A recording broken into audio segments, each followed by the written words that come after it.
yëg-yëg ak dégg-dégg benn dimension la lu dafa yóbbu ci mission la lu yëngu lu ko yëngal moom moo ko ëpp doole monsieur Kandji lan moo nar a xew ak lan moo nar a yëngu ak kan moo koy yëngal. Lundi 14 juin 2021 pose de la première pierre du centre régional de contrôle des fréquences présidé par son excellence le président de la République du Sénégal M. Macky Sall en présence du DG de l'ARTP M. Abdoul Mbaye, assisté par tous les agents de l'ARTP et également la présence forte du collège de l'ARTP et de toutes les autorités de la République.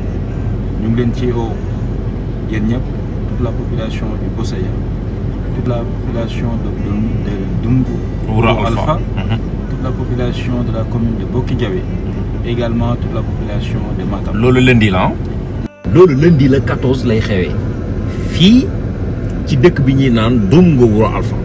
Doungou Ouro Alpha, en présence du président de la République du Sénégal, son excellence M. Macky Sall, en présence également de tous les ministres de la République et également le directeur général de la RTP, M. Abdouli, le président du collège de la RTP, M. Abou Abel Thiam, en présence de tous les agents de la RTP.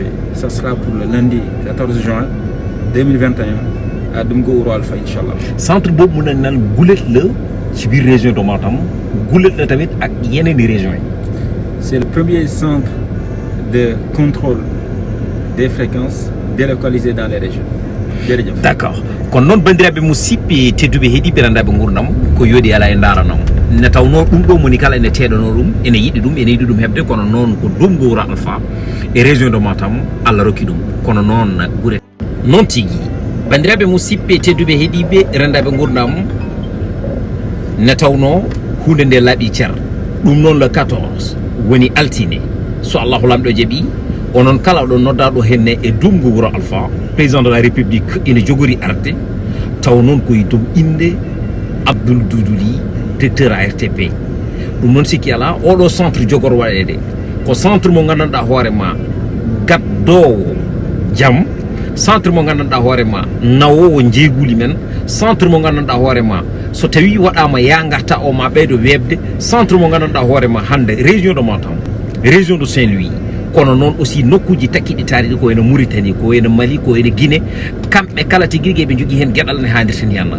ɗum noon so tawi Allah addi hunde nde woni hunde laatima hunde ha laatima tiguirigui e juuɗe men enen kala ndenden daroɗen cirmina ɗen ballen Monsieur Abdoul Doudouli ne tawno wallu ɗum ko wallude